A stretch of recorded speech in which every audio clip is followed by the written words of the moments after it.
The Jabai Motor Park bus station was chaos at 5 a.m. Drivers shouted destinations like they were selling pure water.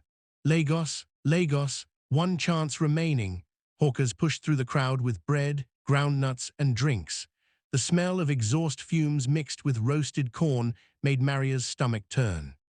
She clutched the black briefcase against her chest, her heart hammering so hard she thought everyone could hear it. Before we continue, let me ask you something. Have you ever carried a secret so heavy it felt like it could crush you? Drop yes in the comments if you know that feeling. Because what Maria is carrying, it's not just a briefcase, it's her entire future, and possibly her death sentence. Maria had left Chief Okonkwo's mansion at 4 a.m., slipping out through the back gate while the security guards slept in his chair.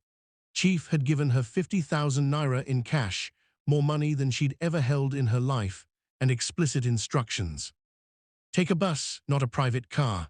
Buses are safer because there are witnesses. Sit in the middle, never by the window where someone can grab you. Don't talk to anyone. Don't tell anyone your real name. And Maria, his weak hand had gripped hers. If anything feels wrong, if anyone asks too many questions, run, just run.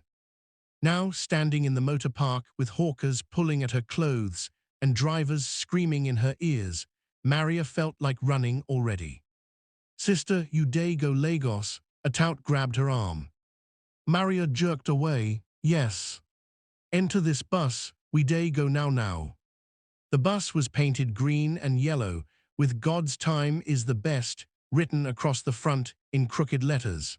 Half the seats were already filled with passengers who looked tired and irritated. Maria climbed in and found a seat in the middle row, just like Chief had instructed. She placed the briefcase on her lap and wrapped both arms around it. The woman sitting next to her was selling provisions, biscuits, sweets, chewing gum. She had a kind face, but Maria remembered Chief's warning, don't trust anyone. You day go Lagos? The woman asked cheerfully. Yes, ma. First time. Maria hesitated. Should she lie? Would lying make her more suspicious or less? Yes, ma, first time. The woman smiled. No worry, Lagos na good place. Just hold your bag well, thieves plenty for there. Maria's grip on the briefcase tightened. The bus finally filled up, and the driver, a man with tribal marks and a Manchester United jersey, started the engine. The conductor hung out the door, still shouting for more passengers, even though there was clearly no space. As the bus pulled out of the motor park, Maria looked back at Abuja's skyline, the tall buildings, the clean streets of Maitama, where she'd spent the last 3 years of her life. She wondered if she'd ever see it again. The first 2 hours of the journey were uneventful. Maria tried to sleep but couldn't. Every time the bus hit a pothole, she jolted awake, clutching the briefcase like someone was trying to snatch it. The woman beside her offered her biscuits. Maria politely refused. A man across the aisle tried to start a conversation. Sister, that briefcase fine, oh you carry important thing.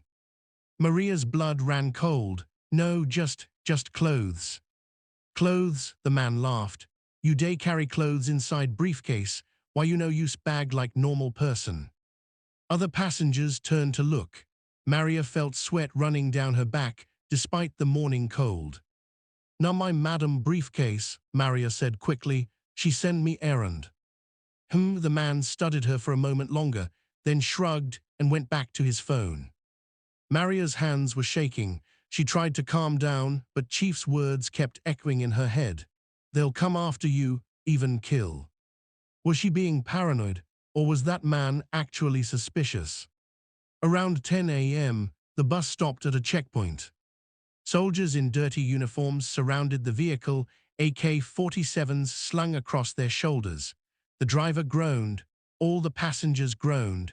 Everyone knew what was coming. Driver, come down, one soldier barked. The driver climbed out, already reaching for his wallet. Maria watched through the window as he handed the soldier some naira notes. They exchanged words. The soldier laughed and waved him back. But then another soldier, younger, with angry eyes, climbed into the bus. Everybody, bring your ID card. Passengers grumbled and dug through their bags. Maria's heart sank. She had her national ID, but what if they asked about the briefcase? What if they wanted to search it? She didn't even know the combination codes to open it. The soldier moved slowly down the aisle, checking IDs with exaggerated slowness. When he reached Maria, he stopped. "You small girl, where you day go?" "Lagos, sir." "Lagos, you go do wetin for Lagos?" "Visit my auntie, sir." The soldier's eyes dropped to the briefcase. "Wetin day inside?" Maria's mouth went dry. "Clothes, sir." "Clothes," the soldier smiled, but it wasn't a friendly smile. "Open AM, let me see." "Sir, I say open AM." The entire bus went silent. Everyone was watching now. Maria's mind raced. She couldn't open it. She didn't know the code, but if she refused, the soldier would get suspicious. He might seize the briefcase. He might arrest her. Just as the soldier reached for the briefcase, a voice called from outside. "Sergeant Musa, come here." The soldier hesitated, clearly annoyed. "I day come." Now the voice was sharp, commanding. The soldier glared at Maria one more time, then climbed out of the bus. Maria exhaled so hard she thought her lungs would collapse. The woman beside her whispered, "You lucky, my sister, that one for Don collect your thing." The bus started moving again, but Maria noticed something that made her stomach turn to ice. A black Jeep had been parked near the checkpoint. As the bus pulled away, the Jeep started following. It stayed 3 cars behind, never getting closer, never falling back. Maria told herself she was imagining things. Lagos was south. Everyone was going south. It was just a coincidence. But the Jeep followed them through the next town, and the next, and the next. By 2 p.m., they stopped at a rest area for passengers to use the bathroom and buy food.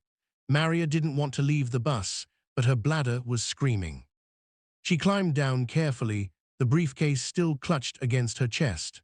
The toilet was a disgusting concrete block that smelled like 1,000 people had used it and none of them had flushed. Maria held her breath and did what she needed to do as quickly as possible. When she came out, a man was standing by the bus, tall, well-dressed, expensive watch. He looked completely out of place in the dirty rest stop. And he was staring directly at her. Maria's instinct screamed, "Run." But where? She was in the middle of nowhere. The bus was her only way to Lagos. She walked quickly toward the bus, but the man moved to block her path. "Excuse me," he said smoothly. His voice was educated, Abuja accent. "I think you dropped this." He held out a phone, Maria's phone. Her hand flew to her pocket, empty. When had she, how had he? "Thank you," she whispered, reaching for it. But as she took the phone, the man leaned closer. His cologne was expensive. His smile was cold. "Tell Chief Okonkwo," he whispered so quietly only she could hear, "that Alhaji Musa sends his regards." Maria's blood turned to ice.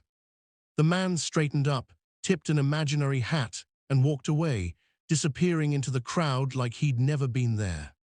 Maria stood frozen, unable to move, unable to breathe. Alhaji Musa. Chief had warned her, his business partner, the one who'd been trying to steal from him for years. He knew, somehow, he already knew. And if he knew, that meant... Maria spun around just in time to see the black Jeep pulling into the rest stop. To be continued. Maria is being hunted. The briefcase everyone wants is in her hands, and she's still hours away from Lagos. What will she do? Who can she trust? Drop Maria Run in the comments if you're as stressed as I am writing this, and subscribe because part 3 is going to blow your mind. This innocent maid is about to learn that in Nigeria, the biggest danger isn't the journey, it's the people following you.